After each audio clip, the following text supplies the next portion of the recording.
Welcome back na naman dito sa akin channel. Panibagong araw, panibagong video na naman tayo ngayon.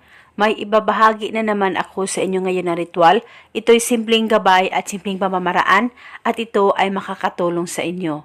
At kung bago sa channel ko, ayaw niyo pong kalimutang i-like, i-subscribe at pindutin ang notification bell para palagi kayong updated sa mga bago kong videos. Iniwan ka ba ng mahal mo? At naging ex mo na ba siya ngayon? At sa inyong paghihiwalayang dalawa ay hindi mo katanggap-tanggap dahil mahal na mahal mo pa rin siya. At gusto mo na magkabalikan kayong dalawa dahil sa sobrang mahal na mahal mo siya. At ang paghiwalayan ninyong dalawa ay hindi pagkakaintindihan at hindi pagkakaunawaan sa isa't isa. At gusto mo na manumbalik ang sobrang pagmamahal niya sa'yo. Gusto mo ba na siya ay babalik, iiyak at magmamakaawa sa'yo? Gawin mo lamang itong ritual na ituturo ko sa inyo. Dapat palaging buo ang tiwala niyo at 100% kayong naniniwala sa mga ganitong pamamaraan. Ang gagawin mo lamang ay kailangan na meron kang picture niya dyan sa cellphone mo o actual photo ay pwedeng gamitin. At pagkatapos ay titigan mo lang ng maigi ang larawan niya dyan sa cellphone mo o actual photo na ginagamit mo.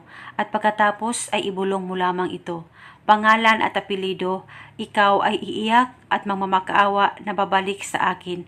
Ibulong mo lang ito ng 7 beses. Mag-focus at mag-concentrate sa paggawa nito.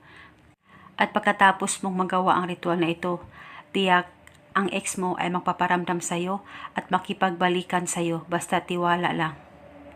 At gawin itong ritual sa kahit na anong araw o oras. At kinabukasan ay ganun din ang gawin mo.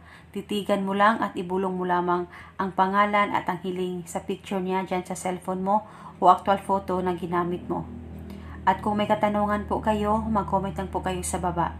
At kung okay na kayo ng ex mo at nakabalikan na kayong dalawa, ay pwede mo nang ihinto itong ritual. At eto muna sa ngayon, maraming salamat po sa panonood at hanggang sa sunod ko pong video. May